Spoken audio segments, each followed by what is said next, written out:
I felt more safe with scarier types of men. He had tracking stuff on my phone. I couldn't reach out to family. That this man was going to be a villain in my life. I'd never had anybody be that cruel. Um, Sorry. Sorry.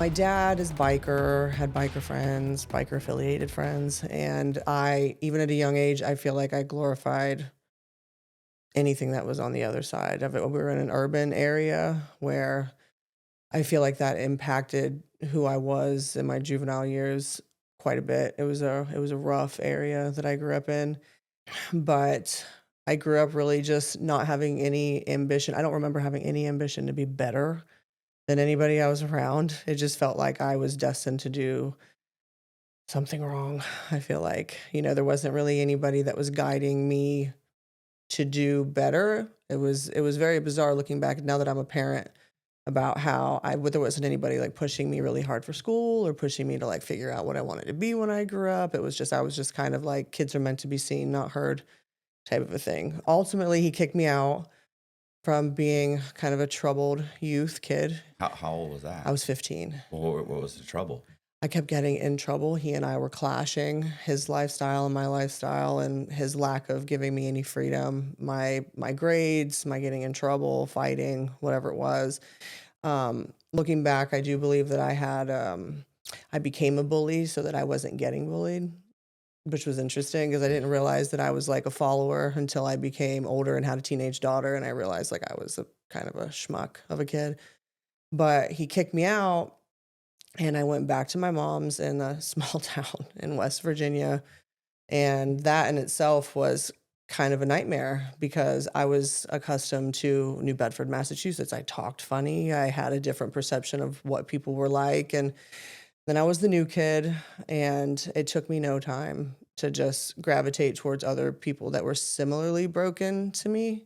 Right. And I The kind of definitely, the misfit crowd. There's that crowd in yeah. high school that hmm sometimes they're goth, sometimes they're, but Yeah, my mom thought that I was trying to find like the bad boy, but it really had nothing to do with that. I feel like I craved some type of strange toxic masculinity based off of like my relationship with my dad. I feel like I really just liked people that were not doing things wrong, but I felt more safe with scarier types of men. I guess I would say that stayed with me all up until Mike, really. right. Um, but in West Virginia, I realized that people are a lot different than Massachusetts. Massachusetts, you could, get into a fight, nobody's going to call the cops, or you could, people aren't telling on each other Right. up there the same way as they were in West Virginia. And I realized quickly I was going to be getting in trouble, and I did. Um, I ended up definitely getting in with the wrong crowd, which is very typical, but I loved it. I enjoyed being in West Virginia because it was easier to like make fast money in West Virginia. I just developed into, man, I just, What's fast money? What do you mean make fast money? well, so I had never known. When I left New Bedford, I drank and taken some Klonopins or something. But when I got to West Virginia, I'd never been in an area, especially at that age, where people were really like doing drugs. Like I didn't grow up around drugs. I didn't grow up seeing people use drugs. I'm like, I'd never really been around people that were selling drugs or doing drugs until I got to West Virginia. And I'd never made money before either. I mean, when I got there, it was 2 months before I turned 16. And then while I was 16, we started selling pills. Friends and I started selling pills. We were selling our parents pills. And it started over a decade journey that, that we're here to talk about Right. today. you know, um, When you say pills, you mean just any pills? Klonopins, Oh, Vicodin, Percocet, right. Xanax, yeah, the whole thing. And I mean, I believe that my entire drug addiction was like my karma for helping other people's drug addictions long before I had my own. Cause I mean, I didn't, you don't care when you're out there doing shit like that to people. You don't realize you're doing something to people. You're just getting some money. And that's kind of how it went. I was functional. I don't believe that I was an addict until much later because something else I learned in West Virginia was about the existence of meth. All right. I had never heard of speed before. In Massachusetts, I feel like there was like some crackheads, but like I'd never heard of speed in my life. West Virginia, in my 20s is when I was exposed to speed and manufacturing. And that's when my life took a complete spiral. Is there, are they, like, is this someplace like they're making it there or are they bringing it in We from were Mexico? making it. Oh, okay. Yeah, no, not that stuff. Mm-mm. Okay. But I had already been, I had turned into, I broke the cardinal law and I was doing my own supply when it came to pain pills. And that went on for many years. And then we were sourcing from the pill mills here in Florida. So when they shut them down, everything changed in West Virginia and they started making people go to pain clinics and it wasn't as easy to get pain medicine. So around the same time that I quit, well, not quit doing pain pills, but graduated into H was when I started to date a cook and learn the ropes of shake and bake, which is or anhydrous cooking, and I had very little understanding of how dangerous being around that is, and because of that, I was diagnosed with COPD and emphysema in 2019 when I was 33. Okay. I was thinking you were going to say like the explosions or like Well, no, you see everybody these I know that, scars though? Those scars on my face, even though they're right. covered in makeup, those are from lie, from when. Yeah. I was going to say everybody I know Hmm. that has been in that process at one Yeah, point or another, they thought it was completely safe. And then suddenly, boom, they get to just splash something on him. And that's they've the. got I have a buddy who has a big old welted up Oh burn yeah, mark. I mean, and guys it on their neck, guys it on their ugh, face, on their, it's awful. It at is some point you awful. miscalculate. Oh yeah, And oh yeah. And it was a volatile relationship. It's which I believe was because we were right. using drugs.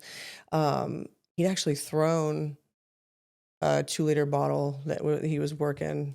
He was cooking at me before. It was very. I can't believe that I stayed, but that drug had a grip on me. And in West Virginia, there's no like good guy, bad guy. It's like there's no like cops and robbers. It's like the cops there will pay you to tell on people, even if you're a junkie or you're a tweaker. Like they'll give you money to do it. So it's a whole different world over there. And so there was always like investigations or people trying to like find the guy I was with. We had I didn't know that we were running for 2 years, but we were until I got raided. Um, the cops would had showed up to his mom's house. Um, and I didn't even know that his mom's house had a basement. It was a house that was probably condemned. They're still in this house. And the cops show up, and my ex-boyfriend had a breathing problem, probably the cooking of the meth. Right. And I was like, run, and he can't. So the cops came in there and they questioned us about some other unrelated situation. And they were looking for his brother. But when they left, his brother came upstairs from that basement and he was down there cooking speed upstairs. Oh, Like, and at he that didn't know point, they were there. no, Oh, okay. but they were looking for him. And we Right. were just like upstairs, just existing in this, his poor mom. I have so much guilt for what we put his poor mom through. Awful. Um, I should have stopped living that way maybe at that point. But Maybe. that's not what happened. Right. We continued to cook for 2 years because when And you're you're cooking there, or everywhere, okay? Sometimes he goes to a sometimes we're motel. here. Sometimes I didn't participate in his motel cooking because absolutely not. We go various people's houses. It's crazy because when you're manufacturing meth, you don't have like all these people above you. You have like whoever got you the box of Sudafed. Like right. that's it. You give them a gram, they don't care, and you know what I mean. It doesn't matter. And I think that's what made it easier for me to be like, oh, this is a great business decision because you only got to pay this tweaker off like just a little bit and everything's fine. And you could pull it a couple times. So one box, you're pulling 3 batches, like, but it didn't scare me yet. I don't remember having fear until much, much later. So So so the cops are looking for the brother. Are they? But they're obviously not looking for him at this point. I couldn't believe that they didn't arrest him. He was wanted out of Ohio at that point. He didn't show up to go do time because he had gotten in trouble for cooking in Ohio. Yeah, You think you'd that would be you'd think. what do they call it? Extraditable, Yeah, offense. no, they You know how in some states oh they'll yeah. put a warrant out for you 2 states over, Mhm. and then they find you in this state, but they're not gonna pay to bring you back. That's They're true. like, yeah, you Yeah. only got to catch this guy in the state. But Yep. you, He we ran for 2 years and like I said earlier, I didn't really believe we were running because we were just out there. We were just out there and doing whatever we wanted to do, and it didn't seem he didn't seem particularly phased by it, so I thought, and, but our relationship was heavily impacted by the fact that we were running. He was a lot more stressed out than I was. Um, our being raided was an actual nightmare. We had got this really tiny, like, little house, garage house thing. And the rule was you couldn't cook there. That was never that because I had already began the process of my kid's dad having my daughter because it wasn't that she was taken from me. It was that I was very aware what I was becoming. And I asked him and my mom, like, I'm fucking up. Like, I all right, can't have her with me. So he had her, and that was the only house I was allowed to like have her at, other than my mom's house. I was able to have her at that particular little garage apartment, and so cooking there was like out of the question. And so I had decided that I was going to leave. It was fucked. It was getting violent, more me than him, and it was getting, more and more scary to just exist in that relationship. So I tried to leave. Ultimately, that didn't work because he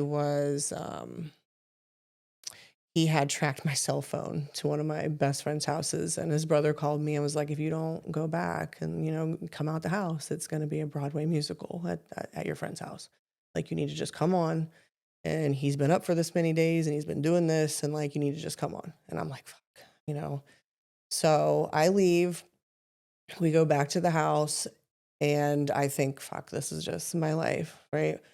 We're there for like, I don't know, the evening. And in the morning on the cameras, I see, I mean, the DEA, the state police, the task force, we have the cameras. Well, every good tweaker has a camera, but, and they surrounded the house. And I remember like my blood pressure rising to where you hear like a because you're like, fuck, here it is. Like, this is, mhm. this is what's happening. And it was almost as if my boyfriend had vanished. It was like he was sitting beside me and then he was just gone. And I remember thinking, this is happening. I watched the I don't know if it was the DA or the state police, one of the two, clip my camera. And I'm like, oh my God. And they start banging on the door. And my dog, the love of my life, my dog is flipping the fuck out. And so and I know maybe wasn't the right decision for other people that I did this, but I don't care. I love my dog. I was like, can I please, like, I'm like, can I let my dog out? Just let me let my fucking dog out. Like, just let me out. Cause I know they wanted him. It Mhm. really was about him. You know what I mean? They wanted to get him out of there because it was like multiple states and guns and meth and whatever. So they let the dog out. And when they let me out of the house, because I wasn't sure if they were going to arrest me yet. Um, I I got out. They ended up like getting him out of the roof somewhere in the installation, but going around that little apartment, it was surrounded, guns drawn, different suits, people in this color suit, that color suit, different vehicles. It was one of the most intense moments of probably my life. Ultimately, they arrested him that day and they came back for me a week later. So, how did they get to him? Like, they have him on like a controlled buy? Did they have him? He was wanted, and the landlord, who we thought was our friend, Right. wasn't. And the landlord was complicit in like what was going on other parts of his property in the way of manufacturing. But he'd also told me that he didn't think I was going to be in the house because I had left Right. for those 4 days. So I think that he was just informing and was hoping to get him. Um, Originally, they had found some type of trash because those 4 days I was gone, apparently he had cooked in that little garage apartment. I was not there for that. So when it came down to us dealing, because we were indicted and all these things happened, and they the speed didn't test positive, even though we had like decided to like take pleas. And yeah, they came back and got me a week later. And Same thing, or they just bang on the door or wait for you to pull up, or no, I was still there. I was at I'm saying, was it the same type of raid? Did they raid it no, again, or no, just knock, no, just bang on the door? no, no, no. They just came back to the same property. There was multiple different little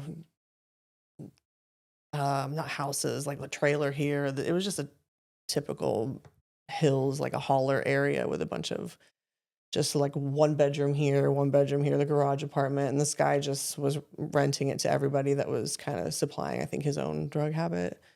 We got indicted on manufacturing, conspiracy to manufacture, and maintaining a dwelling for the sale and consumption or something of controlled substances. But ultimately, they only charged me with the maintaining a dwelling because my name was on the house, and they charged him with the manufacturing. And it was crazy. Originally, I was looking at 3 to 15, and I thought, fuck, you know. And I got the maintaining of the dwelling because I really wasn't there. So all the surveillance that they had, I was not there for that. I had to. So this is state, right? Was it a state charge or federal? You said It was, DEA. yeah, they were there because of his Ohio charges. Yeah, the Well, DEA. I was gonna say, well, also if it's related to a drug task force, sometimes the DEA will be a part of those task force, but they almost Yeah. always go state. Oh yeah, it was definitely the state police, the narcotics task force, the DEA. It was scary. It was definitely scary, and you would have thought that I would have stopped that life then. Right. And I didn't. I'm the only person I know that was hit with a year for a misdemeanor. And that was the maintaining at the dwelling. Yeah. Okay. I still had to do time over a misdemeanor. People are just like getting out all over the place on felonies, and I had to go do time. That judge, because I wouldn't tell on him. That was a mistake. My lawyer was so mad. He was so mad. Well, yeah, because And he's already going to prison. Yeah, he ended up doing 7 years because he had to do Ohio and then West Virginia time. That's silly. Oh, awful. My lawyer is pissed. But yeah, so they gave me the year, and he wouldn't give me the year in a day, so I could go to prison. I had to do that whole time in county. So if you don't get a year in a day, do you still get good time? Yeah. Mm-hmm. Okay. I think in Florida, or was it the Fed? I think in the Fed, if they give you a year, but they don't give you like year and a day, then I think in the Fed you don't get good time. So that you end up, if they're like a year and a day, well then you do 8 months or 9 months. But if they give you a year, you do the whole year. They allowed me to work it off, to work like 5 months of my time off in county. But what's crazy is like I was the only do you know anybody that had to do actual like a little bit of time on a misdemeanor? No. Ridiculous. No, the first time you get in trouble, you practically don't do time for a felony. A lot of times, depending on depending on the crime, but I mean, a lot of felonies. First time I got arrested and got a felony, I got 3 years probation. No shit. Yeah. My mom still says, "Well, you've got felonies." I actually don't. But yeah.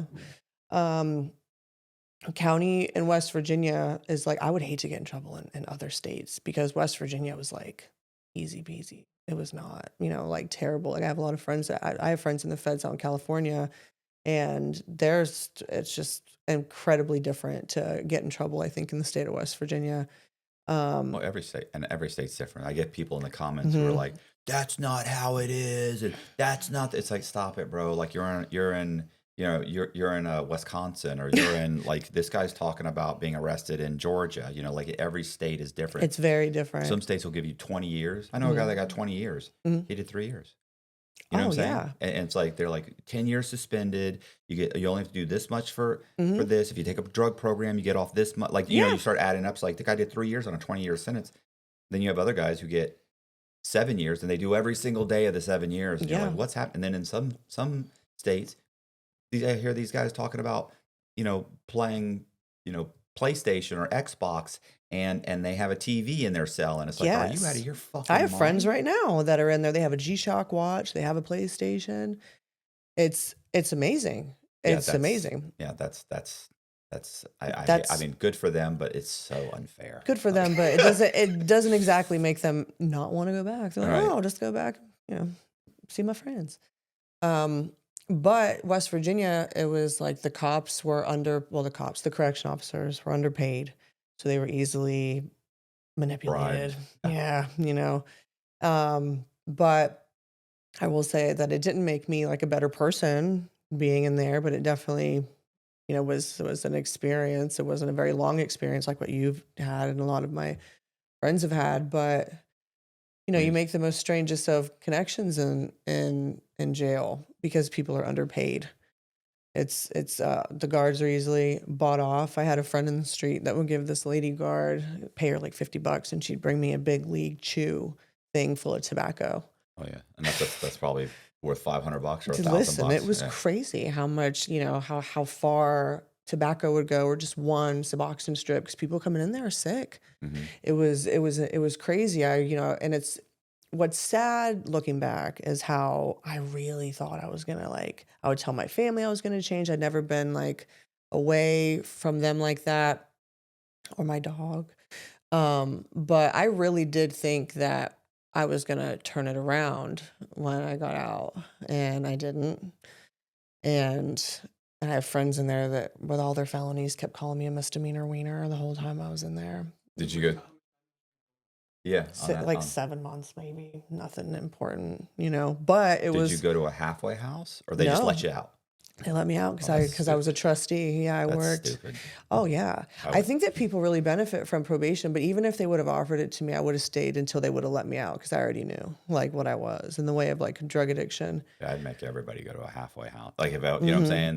Like, to me, well, I mean, I guess that's not necessarily true. Some people, they have family and they have the means that it Mhm. doesn't. But to me, sometimes when these people are like, "Oh yeah, he got 2 months. We're only giving him 2 months halfway house." This guy's been locked up 20 years. He has no family. You think he's Mm-mm. gonna get a job, save up enough money, Mm-mm. in 2 months to get himself back on his feet? Like, Yep.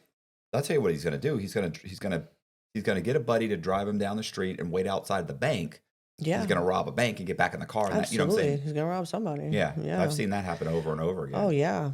Oh, yeah. where guys are in the halfway house robbing banks, and people are like, "Oh, he's horrible." They gave him 2 months halfway house. What? He didn't have a job for a month and a half. Like, he got 2 weeks of a job, he got one paycheck, and he went and robbed the bank. Like, what's he gonna do? 2 months isn't gonna change, isn't, it's not long enough. I actually don't think that I have many friends that were in halfway houses after prison very long either in West I mean, I Virginia. think every state is some states have the ability to do it. Sometimes it's like, "Oh, we'd love to give you a year halfway house," but there's no facility that, the most you can get is a month and a half or 2 months, or so, some states are designed for it, some states aren't. Yeah. California and New York, the more liberal states probably give you more halfway house because they're probably helping to transition you more. But Yeah. then the problem with that is people take advantage of that. Oh, You yeah. know, anything I would say, anything you do for inmates, they tend to try and ruin it. They take advantage of it, and it ruins it for the people that really need it. That's very true. I feel like there is a lot of people that do need the rehabilitation afterwards because I don't think that, like, those places are really rehabilitating Yeah. anybody. Oh no, no. No, You have to make an extreme effort on. You have to have a lot go right. Mhm. So, so when you got out, what'd you do? Did you go back to your mom's, or like, where did you go? Did you have a friend to stay with? While I was in there, my mom had decided she was going to divorced my stepdad and she was going to move to Florida. And I had made such a negative impact on her and during those years that I talked to her while I was in jail and she was like, "I'm moving to Florida. Don't fucking follow me." Oh, I was like, "Oh, okay." good. Right. And so when I got out, I was still able to go home to my stepdad's house and I stayed with him until I actually left the state of West Virginia.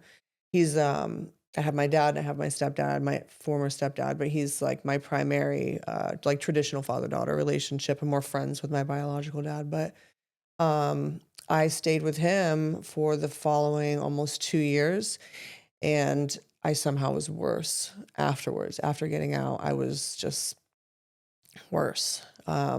My drug addiction worsened, needles came into play, because prior to my going to jail, I wasn't a needle user. I had used them, like, maybe once or twice, but I became like I didn't realize I had become a full-blown, like, junkie until I was, like, sharpening needles on a matchbox so that I could hit, and was like, "Okay, fuck." I think everybody else knew I was junkie before I did, Right. probably for a good while, because 'cause I'd been doing drugs continually since I was, like, 16. It'll make you not just, like, a perpetual criminal, but it'll make you, like, a dumbass criminal. Like, you'll do the dumbest things, to get just a little bit to add to the piece to get what you're getting, and my friend, one of my best friends, and I have huge guilt issues about it, but he was such a successful dealer locally there. He was a little younger than me. He's still one of my best friends. Love him to death. But I would rob him. I mean, we were selling grass. I would like take way more than I should have, and I'm trading it to my other buddy over here so that I could fund my habits. So, a lot of my friends were in the street doing all kinds of shit to stay on, to not be sick. And I was, robbing my best friend Are too. are you able to work at all? Or is this your primary thing is just Oh, going from I just started a legal job, and it had been since 2005 since I had a legal job for over 30 days. you mean just now you started? Just last month Oh, okay, is the sorry. first legal So job I've so had. when you got out, this is all you're doing. You're scraping together It's enough all I money to did get beforehand. It's all I did after it. Yeah, it was just, corner cutting, selling this, selling that. Um, so I had really good connections, and I was able to use one to pay for the other. And just one of those things where, looking back, I'm grateful because I didn't have to do things that my other friends were doing, like with their bodies and things like that, which I don't know that I mean, that could have just as easily been me if I didn't have access to the amount of grass I had. IV drug addiction, that'll shake your soul up, that stuff. I don't know how many addicts you have had on your show. I've had, yeah, a few. I'd say 50% of the people Yeah. I interview, Mhm. like I don't have really an understanding of it, but I was clearly it's shooting an issue. both. It was just warped. It was a very warped experience to be like that. Oh, I was gonna say, like, are you selling it at all? Just the grass, because when the needle became part of my life, and I tell people this even now, that you don't it really makes you the worst version of yourself, like the absolute worst version of myself. Like when I look back and see the videos, or just think of like the ways that I treated people, or the absence from my kid, wow, like I couldn't fathom being like that now. But back then, I mean, it was the most important thing to me, was making sure that I had what I needed to not be sick.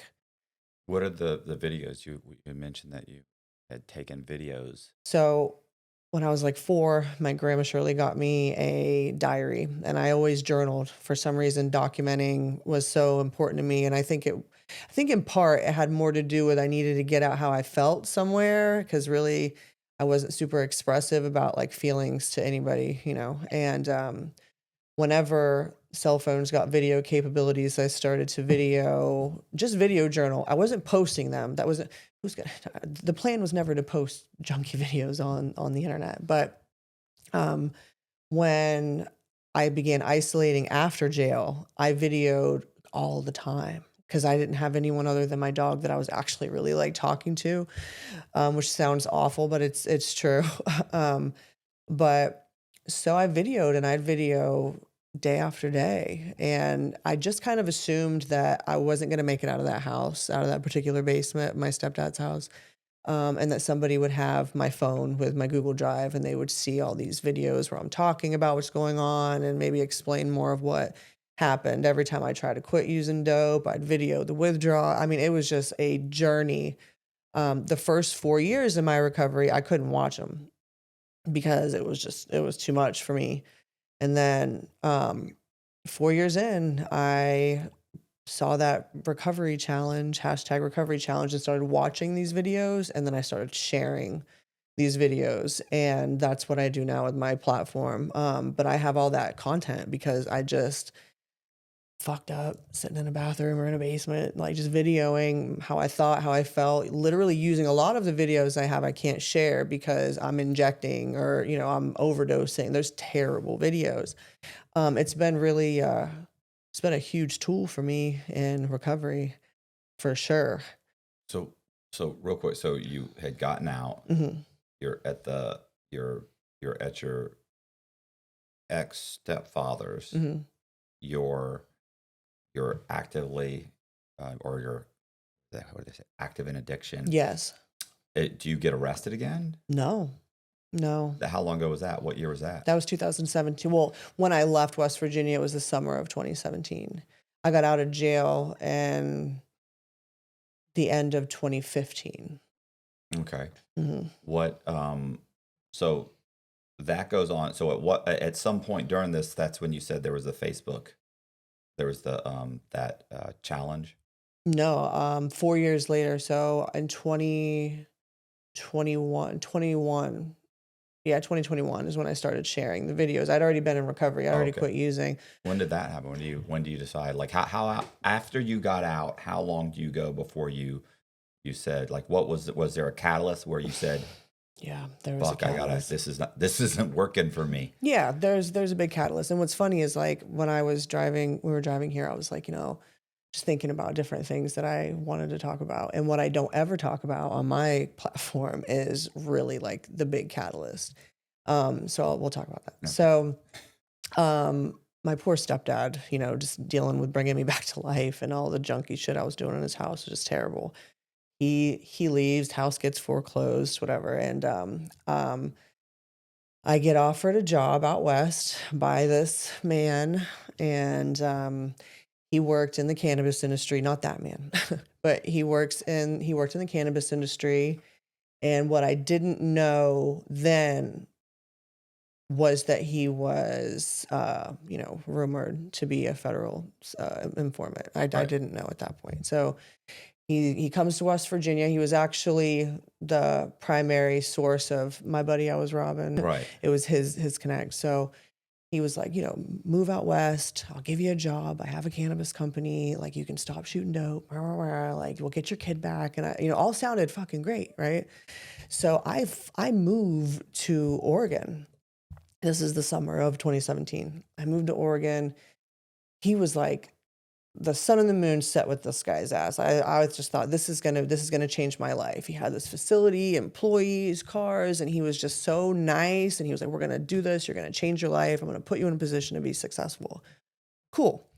So I go out there for a couple weeks, and I'm like, "This is what I want to do. Like this is it. Everything's gonna change." Go back to West Virginia, get my dog, go back out west. I'm out there a couple months before I really realized that the needle thing that I was told wasn't going to be going on. He was also a junkie. Like I knew he'd done pills, but he was extremely successful, like a very functional addict. And things really took a turn. Again, looking back, I think he was probably very stressed out by his life. The catalyst that began my being like, okay, maybe I need to fucking stop doing this is out of nowhere. He became violent. I mean, I didn't see it coming. I would have never moved across the country if I thought for 1 second that this man was going to be a villain in my life. And he was very cruel. I'd never had anybody be that cruel. Sorry. All right. I Um, usually have. I'm sorry. Okay. I'm sorry. Thank you. Sorry, this is the best I got. That's perfect. um, I cry at least 3 times a week, maybe it's 4 it's times. healthy sometimes, right? I'm No. sorry. Uh, He was such a bad person. He he knew that I was extremely I don't know if you're like a dog person or anything like that, but I'm like love my dog. Like Right. he passed away in February. I have a huge tattoo on my leg of him. My whole shin is this dog. Like I credit my life being saved in part to my dog. But he had my dog out there, and he would, like, I'd have to put my dog, he's a big pit bull, in a different room so that he could knock me around. And if I would fight back, he would threaten to harm my dog. So it became a very psychological thing. And how it helped me get off of the needle specifically was he was so volatile, and he would leave out like full rigs, full needles, full hypodermic needles full of H, and leave them out. And then he would leave the house, and he would come back, and I wouldn't have done them, but he would beat my ass like I did. And it became this very strange obstacle course. Um, it was awful. And then he'd beat my ass for it. I've never had anybody be that mean to me. He had tracking stuff on my phone. I couldn't reach out to family. I mean, it was very, it was awful. And as this is going on, he's losing his company. People are running for the hills. I mean, people knew more than I did about what was going on in the West Coast. So while I'm not doing the drugs and I'm trying to stop using the drugs, my brother dies. My brother, I tell people trauma didn't lead me into addiction. Trauma led me out. My brother, he got cancer when he was 32. Oh, wow. And he'd never done a drug in his life. He wouldn't even jaywalk. Right. My brother and I were very different. Best guy ever. Never did anything malicious to another human being his entire life. And then he ends up with cancer, a very aggressive lung cancer. And while I was out west, he dies. And that rocked me. And all he ever asked of me, the 6 months, I mean, while he was in hospice, I came to see him in Florida when he was in hospice. And you know, the months before that, like after he was diagnosed, he was just like, oh, well, you just got to pull your shit together. Like, you can't do this to mom. She can't lose us both. Like, what the fuck are you doing? You know? And so when he died, I was out there and, you know, getting my ass beat, and all these like factors were aligning to where it was helping me like get the mindset that I needed to kind of stop this narrative. Well, fast forward to November of 2017, I wasn't able, I don't want to say I wasn't able to leave him, but I was afraid. I was afraid of him. I was afraid of what he would do to my dog. He would get in trouble and nothing would happen to him. It was like the most bizarre thing that I'd ever seen. What do you mean get in trouble? Like He was get getting arrested by the cops? yes, Or? in several states. And I will never, like, I don't have any, his widow, he's passed away now, but his widow and I are very close, and none of it makes any sense. But so November 2017, we were supposed to, he was losing his company, so we were supposed to pack up all the things in his facility, like, and we were supposed to go to West Virginia. We had a hotel in Dundee, Oregon, me, him, and this other man. And I had taken my dog to the vet down the road after he and I had gotten into a fight. And when I went back, everything was gone. He was gone. My everything was gone. He took my tablets. He took my phone. I mean, and the room was paid for another 3 days. He was gone.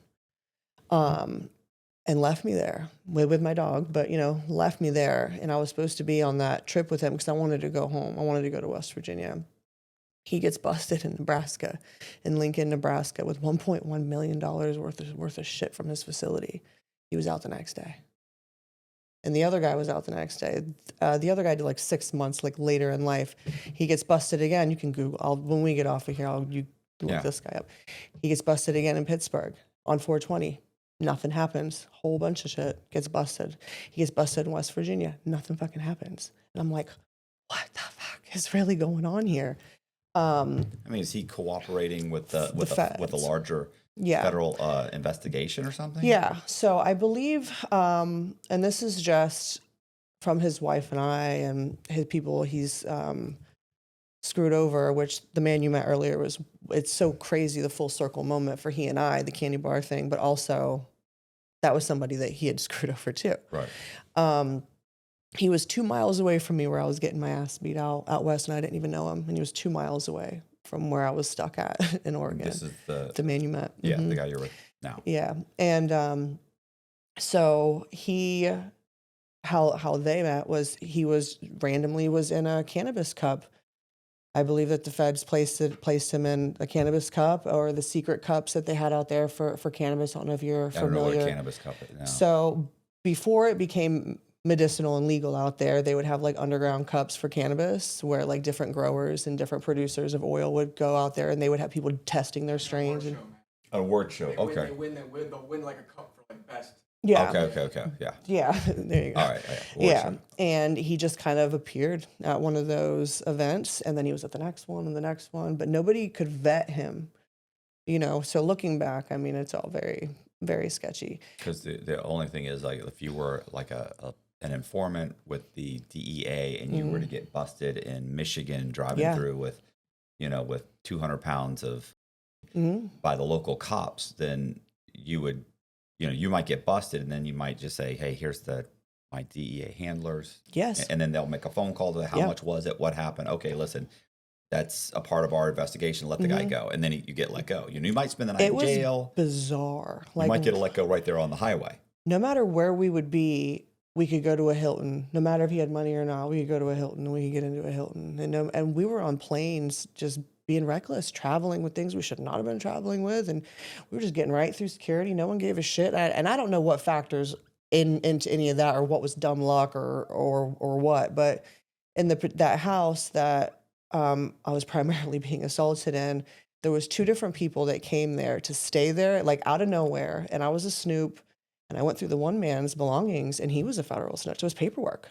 Like Right. I literally saw his paperwork, and I remember telling my boyfriend at the time, like, "Hey, this guy's a fucking snitch. Like, we're gonna. This is bad. We're gonna get in trouble. You're gonna get in trouble for sure. Like, oh no, don't worry about it. No, And I, so that was kind of a inkling that something was weird because would they place another one with another one? Like, how does that work? And I have no idea.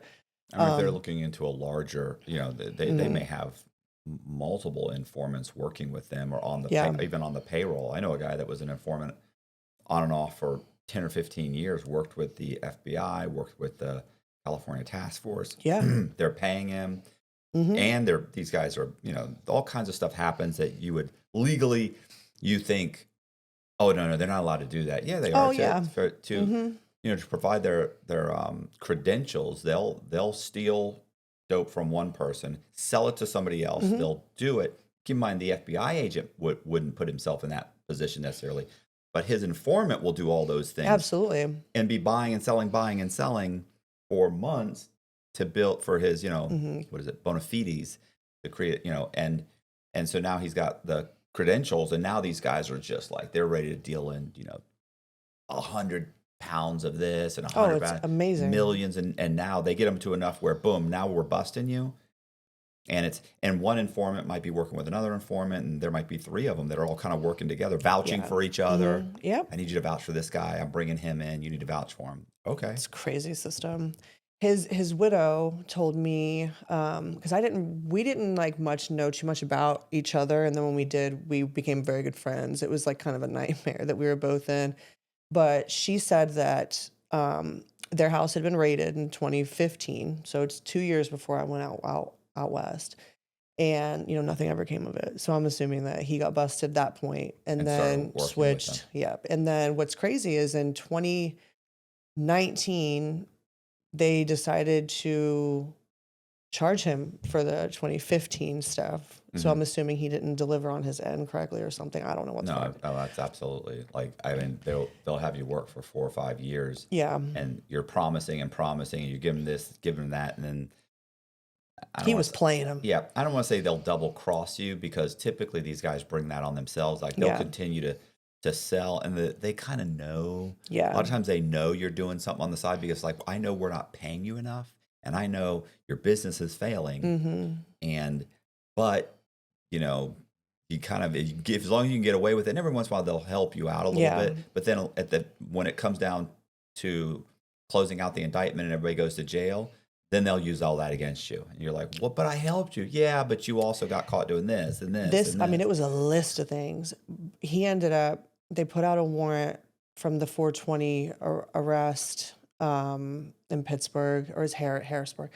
And I knew where he was. I knew that he was in a nursing home and he had lost his leg, and he was just like, Lost his leg? his addiction went south. Like when I left out there, it was just, it was bad. So he ends up in a nursing home with these warrants and whatever, and they ended up releasing him to his wife after the nursing home, and she came home with their little son in winter of 2019, and somehow, without his wheelchair, he was in his shower, face down, water on him, cold, frozen vegetables all over his all over his body, no drugs anywhere, but he had died of a drug overdose. So somebody was in that house. Nothing ever came of it.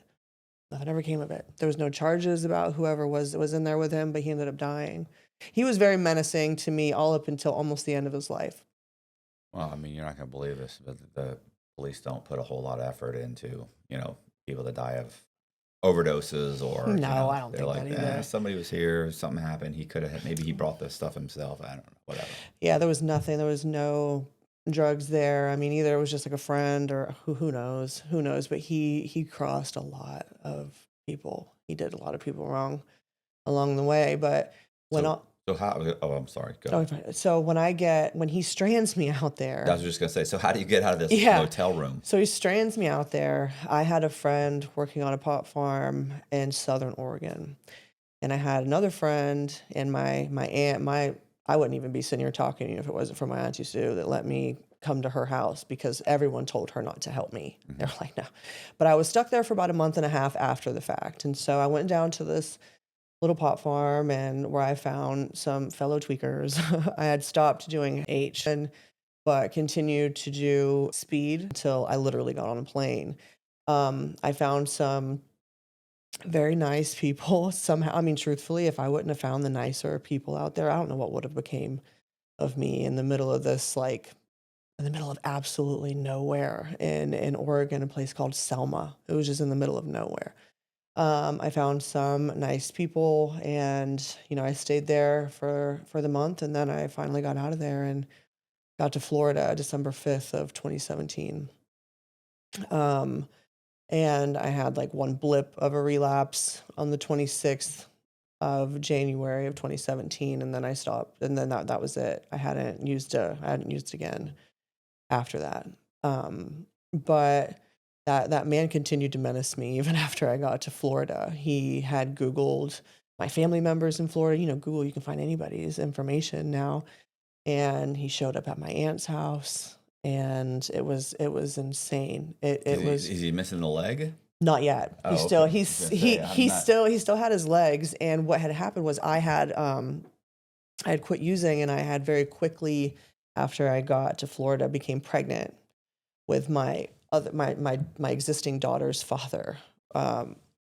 We're in the middle of a divorce right now. We've been married for 20 years. We're in the middle of a divorce right now. But he basically, because I made the decision to change my life, he was like, I'm going to bring our daughter down to see her, and let's do this the right way. And so I get pregnant like 2 seconds into recovery.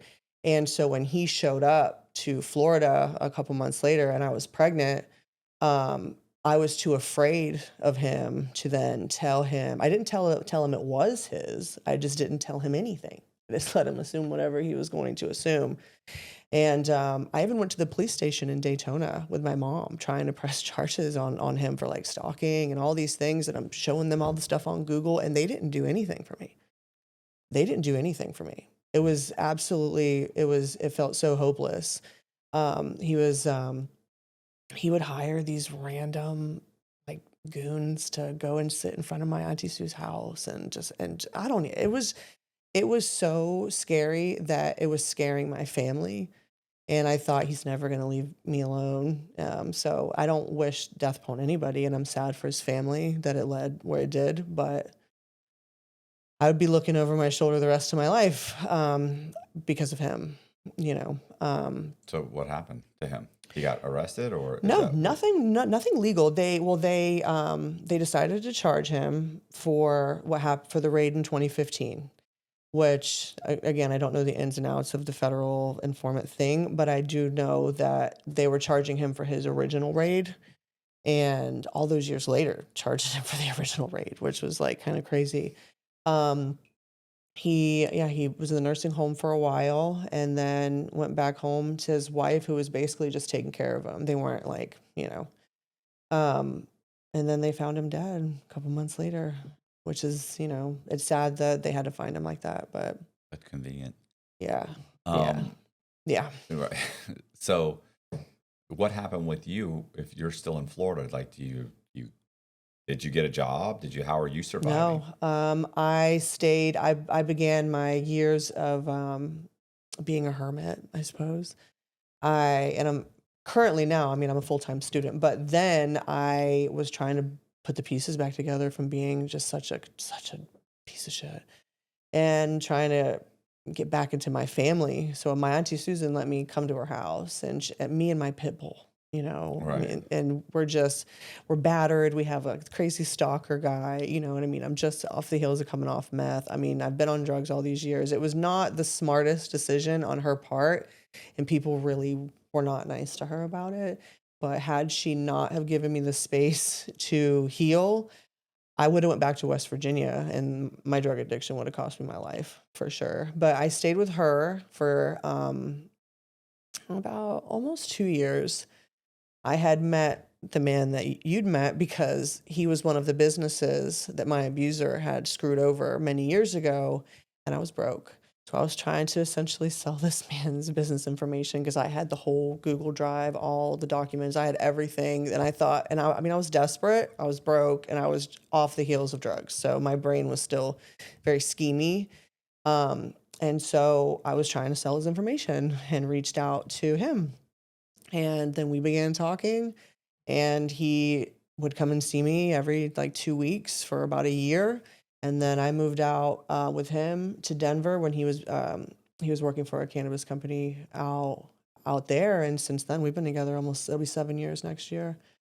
So it all kind of full circle happened, but it wasn't until, and he was very supportive. He was very much like, if you want to work, work. If you don't want to work, don't work. You want to go to school, whatever you want to do. Like, um, his mom was a former addict, not him, but her and I. So I think he had like a different understanding of it. He was very, very supportive of me, and then ultimately, I didn't want to be like a kept woman or whatever. So I started going to school in January, and I start my bachelor program next year. And now am I starting to build my own career because staying at home and all those things wasn't it's not what I want to do. It's what I needed, and I'm grateful for the grace that he gave me to be able to kind of rebuild who I am in those years afterwards, the aftermath of that, because um, I don't use words like clean and sober because they're not my words. Some people are very protective of it, and I'm glad that they are. I used cannabis the first 4, almost 5 years of my recovery as my harm reduction method. I had already abused everything else, methadone, Suboxone, all the things. And I wish that I would have quit smoking after I was diagnosed with emphysema and COPD. That would have probably been smart. But I only quit smoking last year, and I definitely give a lot of credit for my recovery to cannabis. A lot of people, they're like, "Oh, you're not sober." You're right. I wasn't. But as far as harm reduction goes, I got my kid. I'm a great mom. I mean, I'm back in my family. My family trusts me. I have house keys to people's house. You know what I mean? Like Right. everything changed, and I'm never gonna not be an advocate for cannabis, and I ever. So, what do you want to get your degree in? What do you want to do? Like, what's the goal there? Well, originally I was going. So I have like 4 more classes, and I have my Associate of Arts just to start because I really didn't know what I wanted to do. That's how I did. Um, I went to community college, got an AA, and then went to USF for 2 years. Like that's just yep, that's like it. you'll like community college was way better than USF Really. because dude, they don't know who you are. There's 100 guys in the class. There's 50. In a community college, there's 20 people. Like you can I talk to go your. online. Oh really? Oh, Yeah, see, I I had stay to home. actually go. But I'm I go saying online. you can actually talk to the Yeah, what do you call it, the professor. professor and everything. Where if there's 150 guys or 80 guys or something, like he don't know Oh. who you are, No, and you know? then yeah, do you only learn at the pace of the class type of thing. Right. hmm I'm almost done with my associates. I originally wanted to go into accounting just because he has a lot of businesses, and I thought, well, let me just get behind it and do these things instead of having to hire somebody. Like let me do it. But going into debt for the bachelor's degree for something that I'm going to make like $40,000 a year for, it's not going to work for me. So my current bachelor plan is information technology, do some cybersecurity, and do some computer stuff. And he wants me to go into finance because I have such an interest about it because I was never good with money. And so I am taking some finance classes, the principles of financial accounting next year, just to for my electives, just to see how I feel about those. So my bachelor program is still kind of up in the air, but I know that I'm gonna have to do a bachelor program to. I don't know. It's not that I have to do it; it's that I needed to show myself I had my brain operated still after being. Yeah, I mean, getting an AA doesn't. It's not It's much. not It's enough. not. Yeah, it's It's not. not enough. Yeah, if Yeah. you say I have a BA, they almost don't care what the BA is in it. At least it says, "Hey, Yeah. I set a goal. I hit the goal." That's what my mom kind of said, was like, it doesn't even matter what bachelor it is, Yeah. just go get it. And I'm like, all right, so I'm on that path, and I'm a homeschool mom now. My son's been homeschooled for about a year and a half, which is really fun for me. We belong to a local co-op where it's like 30 kids, and we get together like once or twice a week. And because I'm deeply distrusting of public school systems, and I'm grateful that I get to keep him home. It's a different world we live in now. When my daughter was younger, I'm like, hell yeah, we're going to send her to school. She's going to love this. She's going to have a great time. You're going to make friends and all these things. And then over the last 18, 20 years, it's like, I'm not sending my kid to public school. Right. There's no chance. Or private school, any of it, because it can happen anywhere. And I'm not into it. So he does very, very good. He actually starts, we have a subscription to this thing called Bitsbox. It's coding for kids, and they teach you how to code and make little games. It's game form. So this kid's going to be coding. He just started. He loves it. So it's crazy to go from running from a scary man and being a tweaker and junkie to being like a homeschool mom that's a student. Because I would have never thought that I could do it. What about the your social media? Like, when did that start? So when I participated in that recovery challenge, So it's continued since then. yeah, total on all platforms, I have a little bit over 200,000 followers, but I'm not the best with upkeep with it. Like sometimes I'll go hard for a couple months and post and post, and sometimes it's like I don't want to just be the girl that stopped doing drugs. Right. It becomes daunting for me because people want like get out of their people want to get out of their addiction quick, and they want to know what I know, what magic method I have. And it's like I had to get my ass beat, my brother had to die, and all these things had to happen Right. for me to find the mindset. It's not one of those things where you can be like, hey, this is a playbook and you can do this. That's just not how it works. Well, I mean, you can always just diversify the content that you're putting up, because Yeah. what happens is you get a base of people that like you and they're following you and they're rooting for you. Yeah. And so if you deviate from that path every once in a while, sometimes those videos do great. Like every once in a while, I'll do a video that is, like, I mean, this sounds silly, but it's about like aliens or something. Love that. You know what I'm saying? So everybody's used to this one thing, and then they hear me have a conversation where I think to myself, like, nobody's watching a video where you're talking about a guy who's going to tell you all about how he was in Area 51. You know what I'm saying? And he knows that the aliens are true. Nobody's going to listen to this. But then that video will get 200,000 views, and you're like, Yeah. oh my God.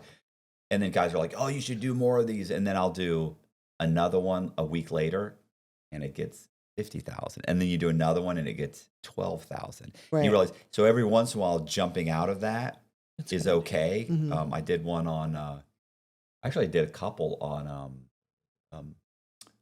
this was before the election on basically I was talking about like a civil war. Like, are we at the edge of a civil war in this country? And both those videos did amazingly well. Completely, a complete diversion from what I currently do. Right. And maybe the next few videos I would have done. I did one the other day where this guy's just telling me about some two unsolved crimes. And it's not 1 out of 10. I don't know if you know how they rank them for the creators. Creators the right word? Yeah, whatever. In this content creator, the studio. So on my end, I can see where my videos rank. Like in the Wow. last 10 videos, does this one rank first, second, third? And this one's at 6th.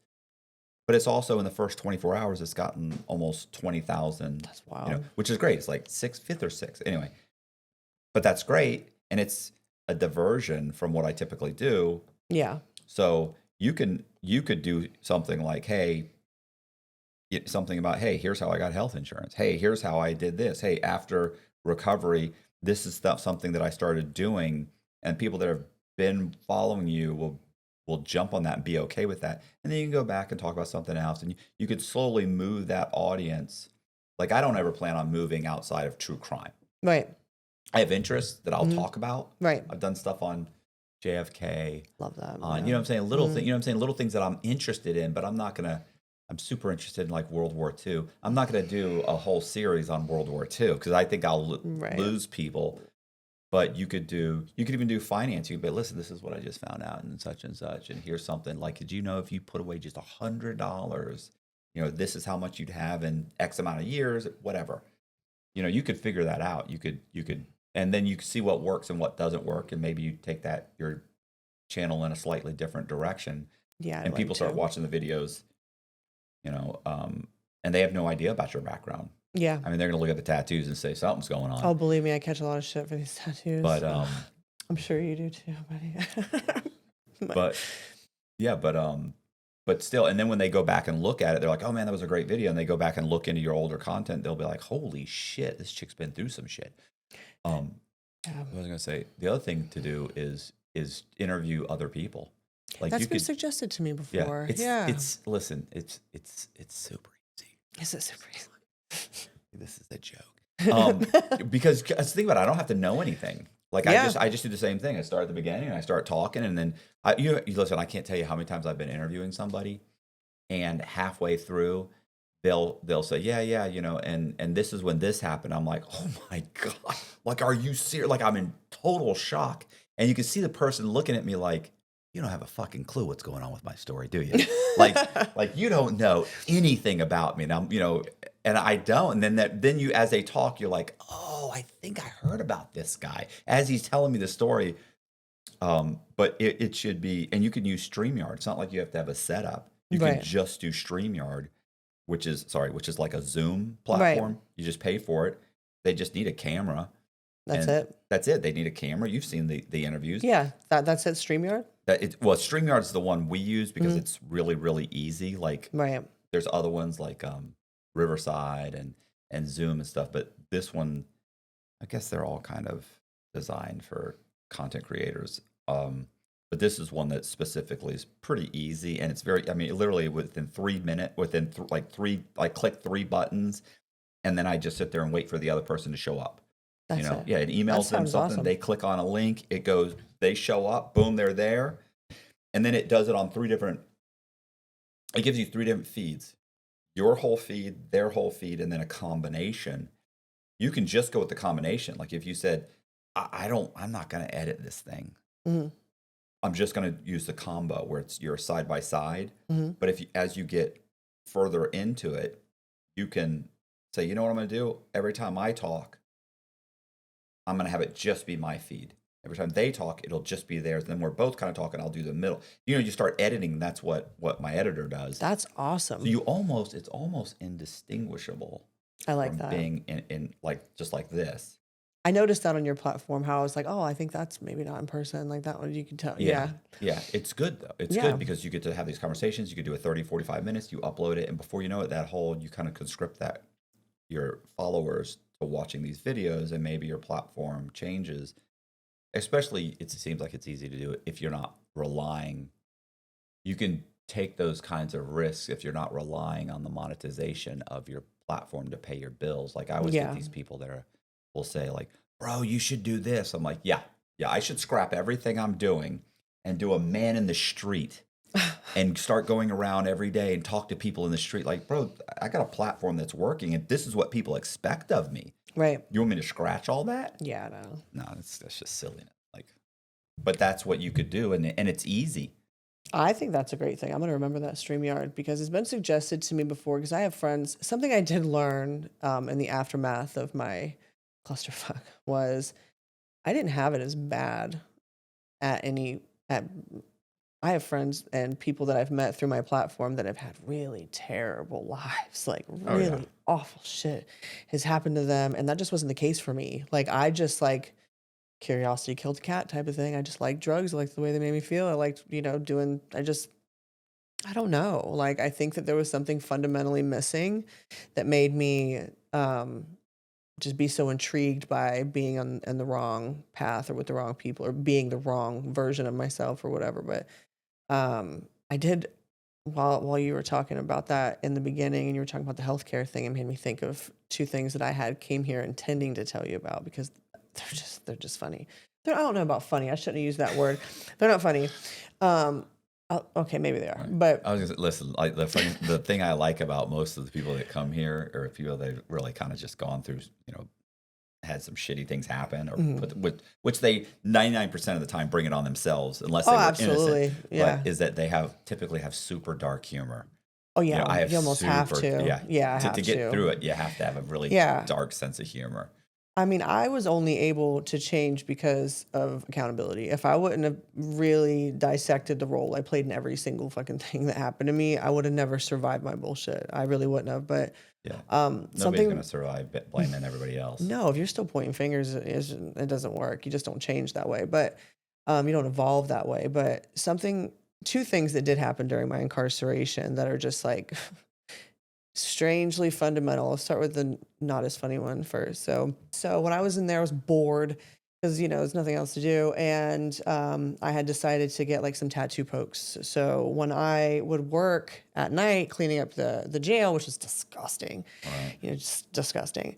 I would get like a paper clip or a staple or whatever it was, and we would burn like butter or chess pieces and whatever. So like 5 months into that journey, I go down to medical because they had done blood work on me, and they don't have to have like bedside manner in there. They don't have to do that, and they told me that I had Hep C, and they told me that I also had Hep A. So I'm crying because you can't run to Google when you're in there, and I'm like, Hep A, what the fuck is Hep A? And they're like, oh, this is a self-sustaining facility, and there's fecal matter in the water. You won't test positive for it when you're out of here. I thought, fucking kidding me right now? Like I can't have soap and I'm literally drinking shit water? Like what Right. do you mean? So about 4 months into that sentence, this is the funniest story, and I've never told the internet about it. So many years ago, my path started crossing with this particular girl.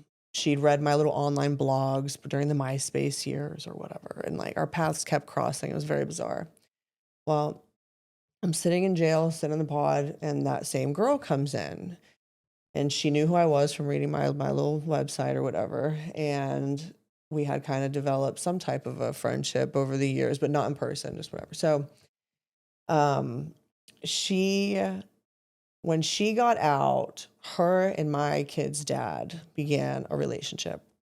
And it was a very chaotic thing. I was a junkie. She wasn't. She was in there for violence. I was, you know what I mean? It was a very, very different thing.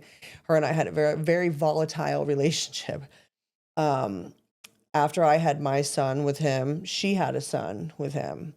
And I had decided, based on losing my own brother, that my beef with her was not important enough to keep our kids away from each other. I didn't want my kids to lose a brother because I couldn't get along with this woman, you Right. know? So her and I started kind of a bond. Well, 2021, because I do genealogical research for people. I love it. I've taken classes. Like I love genealogy. And I thought, I came to West Virginia. I was like, hey, those kits are on sale. Why don't you test you and your son? Because I thought, test your son so we can really see if he's, you know, like biologically Right. ours. Because I had my daughter tested. So I thought, yeah, why don't you guys test and see kind of like what's going on? Like, well, whatever, it'll be cool. I'm trying to like manipulate her into it basically. So she tests herself and not her son. And she's my cousin. Really? She's my third cousin. She matches with me, my mom, my grandma, my brother's account, my daughter. She's my cousin. What a strange turn of events. Yeah, that Oh, she's my cousin. She ended up doing some like time because she's a little violent. But right. yeah, but I had told her the other day, I'm thinking about telling them about that because that it's just the funniest thing. And we had such a hard journey, but yeah, she's my family. Did she ever test? No, but No. they had legal paternity done, and Oh, yeah, okay. so I mean, I would have been related to him anyway. Right. So, he didn't think it was super funny when I called him like, "Hey," he didn't think it was funny at all. But her and I get together at least twice a year, get the kids together and stuff. But yeah, that was something that definitely formed during incarceration. She was an interesting character, but she's actually still in Ohio, in West Virginia areas doing her thing. But Or can you? I had a you brain thi- fart It's about all right. You think it? Can you think of anything else you want to talk about? yeah, yeah, I can. How long has it So been? what? How the Oh, fuck you were? I don't know. Okay. It's hour and 20. Okay, cool. But it's. I was gonna say. Oh, What? this. Yeah. Yeah, What let's is talk about like? this. How did this? Is one of these a cover up? Oh, No? you have a good eye. Well, So it's just that the scarring. the inside of the what is it, a sunflower? Mm-hmm. It's darker. Usually I see them lighter. I mean, It's actually a very interesting journey. So when I through my intravenous years, I injected into my neck. And so in 2021, I was in Tennessee for a small period of time because he was doing something hemp related, whatever. And I scheduled with a Daytona artist. We put it together for 2 months. What I wanted, it needed to be. She's a great artist. I don't know. Couldn't believe she half-assed me the way she did. But I flew down to Florida, and because I told her I was sick of looking in the mirror and seeing track marks. Like I needed to cover it with something beautiful, whatever. So I come down here. She half-assed me so bad, scars me up in the middle. The original, this has had 9 sessions on it. She's one of the best artists. And that day, I don't know what was going on with her that day. But so I scar up real bad. It was all fucked up. It wasn't what we planned at all. It's not what she was capable of either. Like she's got amazing work. And a couple months later, I thought, man. So I messaged her boss. I said, I'm not trying to like cause an issue. I'm just asking, like, do I got to eat this $400? You know what I mean? And he was like, no, I stand behind my shop. You come in next time you're in town, and I'll help you.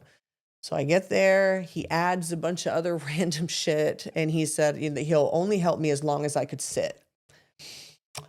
Well, that shit sucks because it's your neck. So I thought it's interesting because when she was doing my neck, I'm telling myself, like, these are the last needles that are going to go into your neck. And joke's on me because it's like such karma.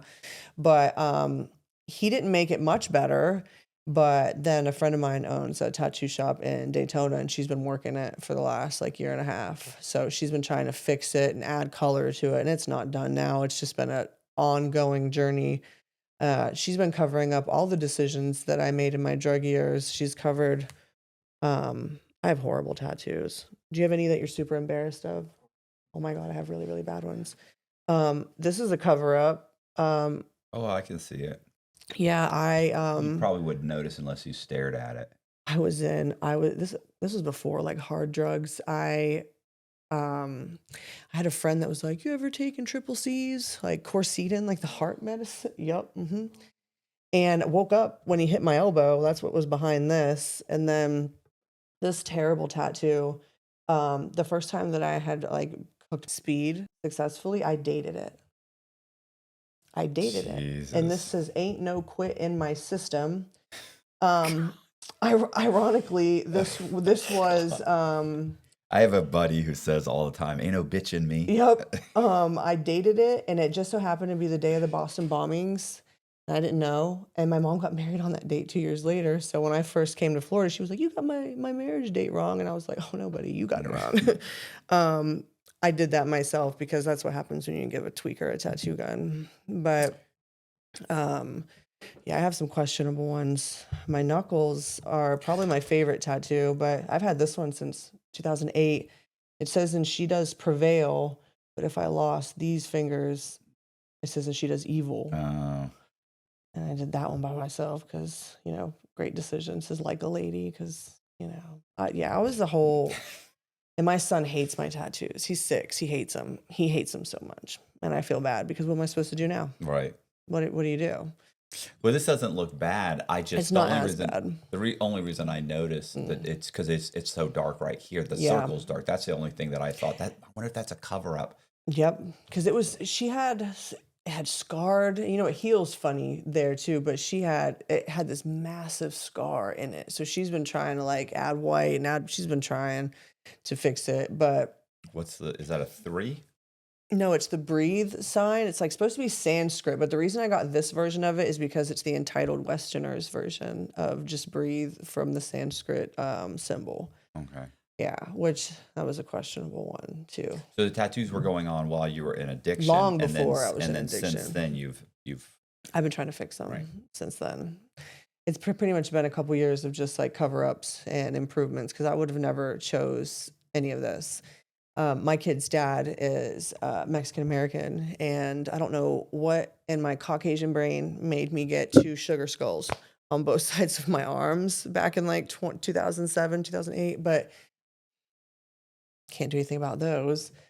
They're pretty big, but I think I would have always got tattoos. I just think that, tattoos when you're inebriated and chemically you're changed, it just isn't the same.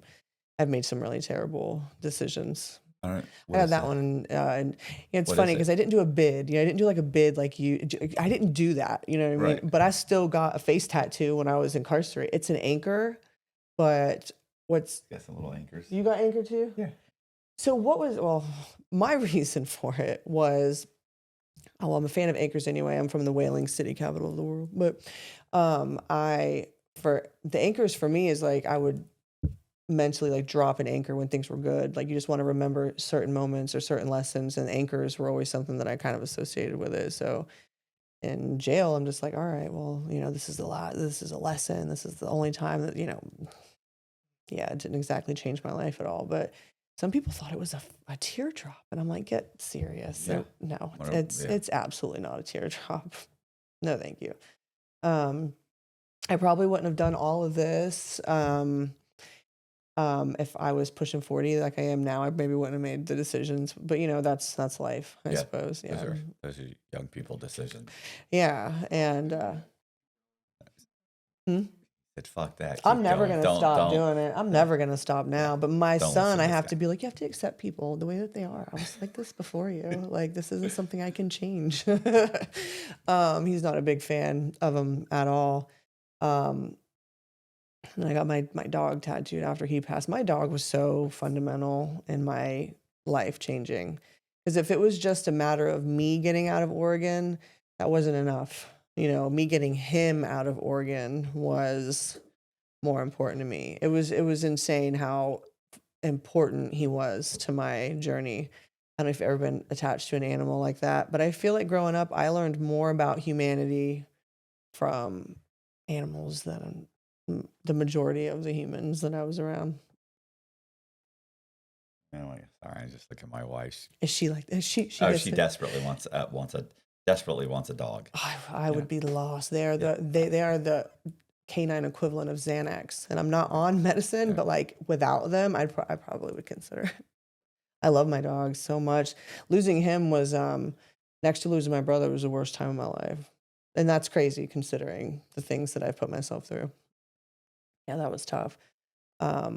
Something to be said about unconditional love of an animal, though. Yeah, do it. Yeah, no. Do it. First of all, we don't own this place. Secondly, Jess will leave for 8 or 10 hours, and I'll be stuck here with the dog. And if we have what am I going to do?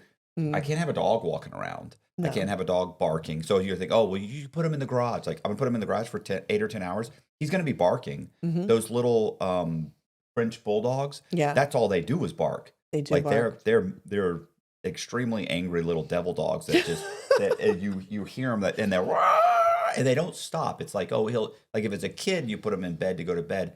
He'll cry for a little bit, but then he'll go to sleep. Right. They don't do that. It'll be hours and hours and hours. They'll just keep going. They're hyperactive. Yeah. Or those you ones. put what? Then you put a shock collar on them. See? That's another problem. We don't have a backyard that's fenced in. It's fenced in, but our part isn't fenced in. Yeah. Even then, he could be out there barking, and it's like, wait another year. Yep. We'll have a house. We'll be able to set it up so that he has an area. Yeah. And then love it. Because when mine died, when my big one died, his name was Moo. He was amazing. We already had another one, and then Mike was like, we're in a rental. Like, you can't get another pit bull. Like, we can't do that.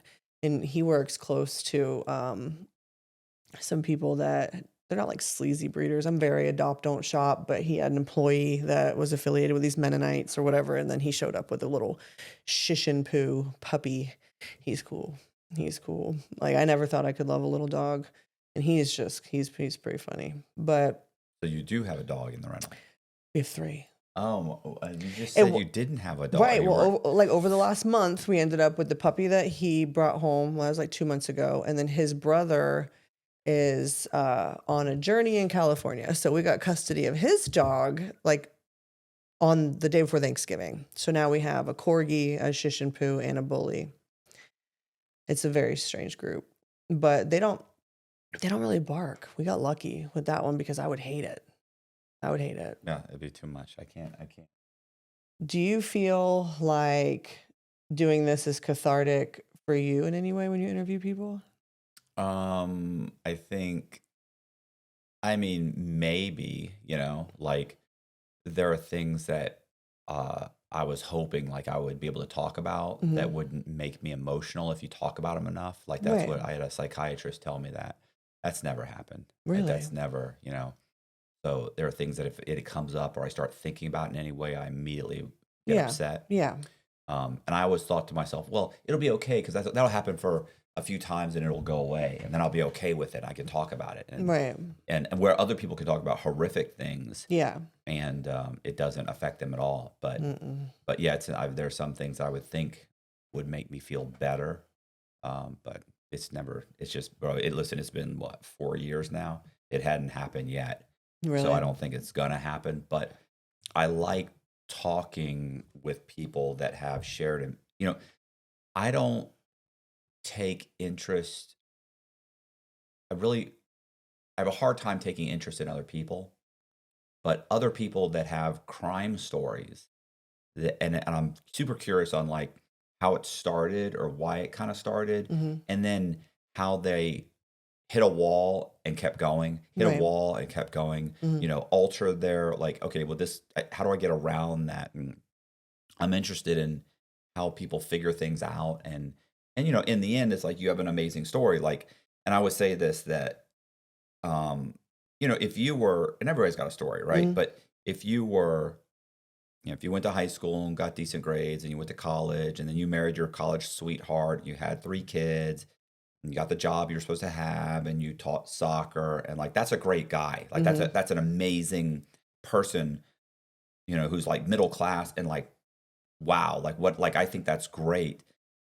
But that's not really somebody you do that comes here and does a hmm podcast. And I don't know, and unfortunately, I don't know that there's anywhere that person goes and does a podcast that people pay attention, because that person has had what should be everybody's life, right? Right. Like that's like a decent citizen. hmm But that guy doesn't have like this amazing life that people want to sit down and go, oh my God, the guy that's working, um, driving a forklift 8 hours a day Yeah. wants to listen to these because hmm he's a responsible citizen. So he wants to listen to the things and the behaviors that he might have thought about or come close to, Yeah. but didn't do. Or maybe he did, but he's recovered and he wants to know that he's not alone, which is like kind of like going to AA, right? Right. Like you go to AA not for the support. You can get the support anywhere. You Yeah. go to be around other people that have a shared experience to let you know, like, it's okay. hmm Like people fuck up and they get back on their feet and they live their life, and that's okay. Because a lot of people, and I like surrounding myself with those people, because like I don't have any friends that aren't fuck ups. Heard Like you. Yeah. everybody, like I always say, like losers have the best stories. You know what I'm saying? Like nobody who's Yeah. been super successful in life has an amazing story. Right. It's like it's interesting when you have challenges, things fall apart. You've claimed bankruptcy twice. Yeah. You've, even that guy, if he's never done anything wrong, he's claimed bankruptcy, almost lost his company. He started over. He had to borrow money. He's losing sleep. He's sick to his stomach. He's Yeah. been, even those guys probably have some amazing stories. Those super successful guys. You take Elon Musk or somebody like that. Like, hmm wow, like what an amazing story. What an amazing But story. Yeah. but it's so rare, like, and I can't relate to that. So I like this. I like knowing that there are other people that have made even worse decisions than me. Makes me feel a little bit better. I'm like, wow, like I'm a fuck up, but I never did that. Like I never, Yeah. I never robbed a charity. You know what I'm saying? For whatever Man. reason. Like there are those people that you're like, oh my God, you broke into your uncle's house and you know what I'm saying? Who Took was heirlooms helping and you, yeah. right? And you sold the family heirlooms or whatever, Yeah. and you're like, oh wow. So, but like those are, and they're and typically these people have super funny sense of humor, the same Yeah. kind of dark sense of humor that I have. Right. I tend to notice if you're at a party and somebody says something extremely kind of semi inappropriate, let's say, or dark or something. Like I tend to be one of the few people that are laughing. The only other people who are laughing are people that have like been arrested or gone to jail or gone Yeah. through something horrific. Yep. And so I like those people. I don't, the other people, they're good people, but you know what I mean? Yeah. Especially like recovered misfits or recovered people that have made, they're not criminals anymore. They're not doing this anymore. Yeah. It's like it's more relatable. Yeah. Yeah. I have a common interest or common experience with that person. Yeah, it doesn't even matter. They could be a drug addict. They could be a guy that robbed the bank. They could be a guy that did a white collar crime. Right. It's really the crime in and of itself doesn't really. I'm curious about it, but I think the person that comes out of that experience is what's interesting. As long as they have come out of it, like Yeah. you know what I'm saying. I don't think I've interviewed anybody that hasn't kind of gotten past it and moved on. Like I'm not sure what would happen if I interviewed the people that were like actively addicted. And I've known people that are like just outside. It's only been a few months. Like there's a Right. couple of guys that have been talking. I'm like, oh, and when was this? And then you're talking, you realize like, oh wow, this guy just stopped using Just drugs. stopped using This it. has been a few months. The beginning. Right. And you're like, oh, wow. Like, you're making it sound like oh, I'm done. I'm good. It's like, you don't sound like you're like, maybe, but, and I might not have even, if I'd really thought about it and knew the whole story, I might have been like, yeah, bro, I don't, Yeah. don't know how over this you are, but I like it. Like I said, I like it. I like these people. I like the people. And so I find interest in them. I can talk to them. Right. But for most people, it's a 5-minute conversation. Oh yeah, this and that and this and that and that, and you're like, oh hey man, that's great, good for you. Wow, those are great. Oh, your kids are adorable. Yeah. And then yeah. What are you we're gonna pretty much done here. Right. Like Yeah. let's wrap this up. But other people. But if you've been through something, I can sit there and listen for hours. That's awesome. I think it's great So that you give people an outlet because I don't think you can tell somebody's story in 30 minutes. Somebody's no. and I've gone on those podcasts. They're like, yeah, I need 30, 45 minutes, and I'm thinking, oh, you're gonna get a very glossed over, Yeah. 30,000 feet in the air view of this story. Yeah, your story's wild. So Wild ride. but also I think it's interesting. There's certain people that just listen. They're a long distance truck driver. Yep. And they watch two podcasts. They'll watch Yep. 2 hours here, an hour and a half here, and they love them. So I think it's great. Really, other than yours, Mark's and Joe Rogan, I don't really go out. Oh no, I watched Theo Vaughn, but I don't. What I love are you Theo. gonna do? I love love- Theo I don't- Vaughn. I love Theo You know what's Vaughn. amazing about him? And I remember, oh God, what was her name? Barbara Walters. Oh, Barbara Walters. Yeah, she was interviewed one time by like it was like when she was kind of like retiring. Right. And so they did an interview with her. And the interviewer said to her, it's funny, I almost think they must have planned this because her response was so fast. They said, who do you think like the smartest people you've ever interviewed are? And she goes, comedians. And they were like, they went, comedians? They said, you've interviewed scientists, lawyers, Everybody. doctors. Yeah. And she said, yeah, but comedians, she's like, you have to be so smart and so fast. And Theo Vaughn has mixed being a complete knucklehead, Yeah. but he's got to be so funny. I mean, I'm sorry, so smart. Yeah. He's so fast and he comes up with these ridiculous jokes and he's so comical. And I think, you really are, you're not you're not an idiot at all. Like Not at you're all. brilliant. Like Yeah. and he has conversations with brilliant people and yeah, exactly. Yes, He's so he's fun. very entertaining. I would have to say that he's one of my favorite comedians. Well, he's not. Yeah, he said he's not just a comedian. He really covers a lot of bases with what he does on the internet. Yeah, well, the comedians are taking over all podcasting. Like they all the massive podcasts. Andrew Schultz or whatever. That's his name, right? Andrew Schultz. Yeah. And that guy's funny. What is Your Mom's House, right? I watched that Kai Cenat a lot too. Tim Dillon. Tim Dillon, he's hilarious. I don't think I know who that one is. Tim Dillon. I'll have to look that one up. But yeah, he's another outrageous. Yeah, he's awesome. Hilarious. I'll have to watch. I probably have seen him, and I just can't put a face to it. And Tim Dillon's gay, right? Yeah. He's gay. Oh wait, that sounds more. He's overweight. Big. Okay, I think I might. You think he was like talking about. to him? You'd think he was a redneck, like kind of like a redneckish, And then, but as you talk, and then you find out later, like, oh, he's actually gay, and it's like, okay, that's a whole nother aspect of that I never saw coming. That's awesome. He's hilarious. I love a good comedian. He's been on Joe Rogan a few times, right? I love Joe Rogan, and I'm glad that you do stuff with Area 51 and conspiracies and stuff, because that's the sweet spot too. I feel like that's all that's on my YouTube algorithm and stuff like that. I love that stuff. Yeah, that's my buddy Danny. That's all he does now is conspiracy stuff, like whether it's MK Ultra or aliens or or the declassified stuff from the CIA website. Yeah, I'm one of the people that prints it off because I'm afraid they're going to reclassify it. Yeah, but yeah, I think I am going to interview people.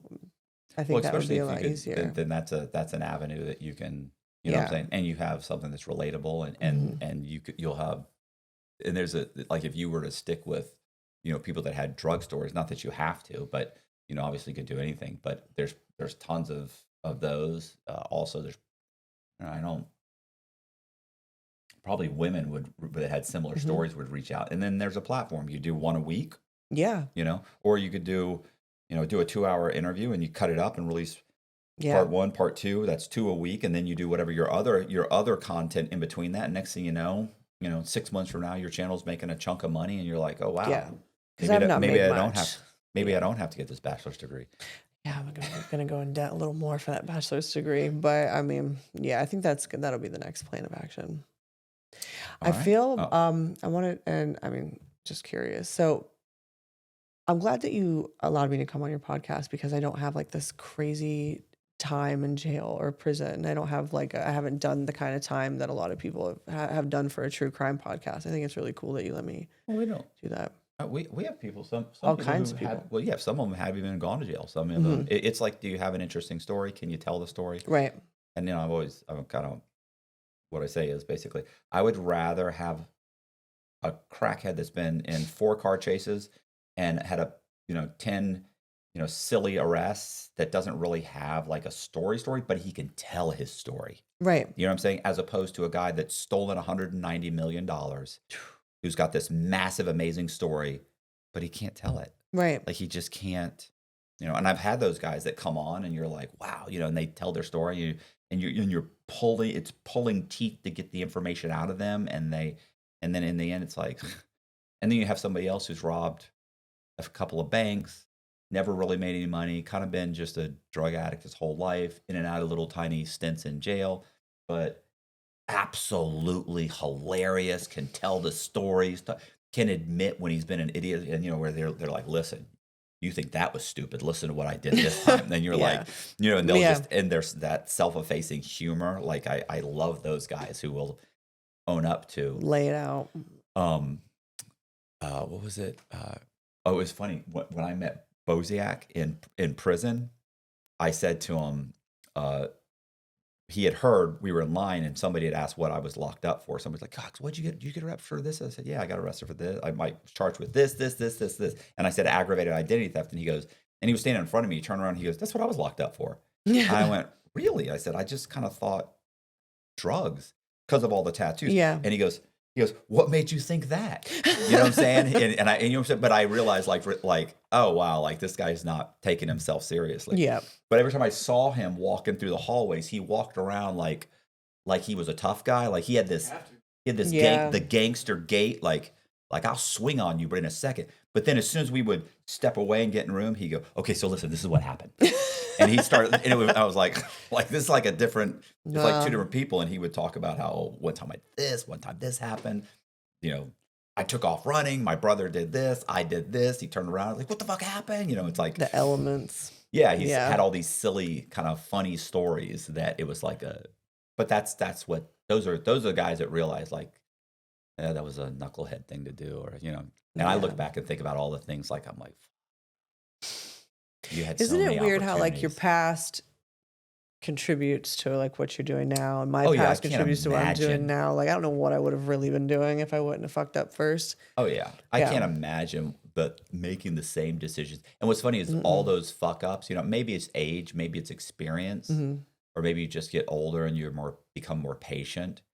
But I can't imagine making the same decision. When I look back now, I'm like, bro, all you had to do was pick back.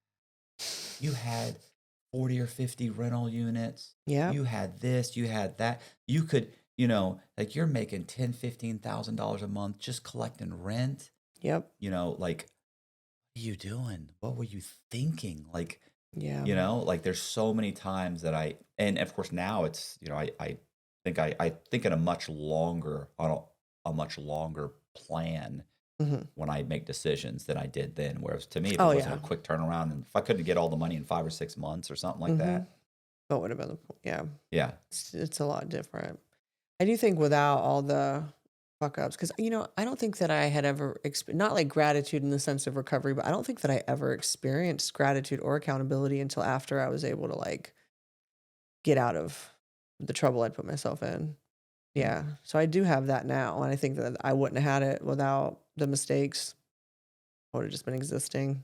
I was gonna say, it's funny too. Going to prison, you could always tell the guys that were coming right back. It was always the guys that were walking around blaming everybody else. Yep, pointing fingers. This Yep. fucking snitch and this fucking cop and This It's happened to like, me. That happened. They did Yeah. this. Yeah. It's like Same old. you're coming back to prison, bro. Yeah.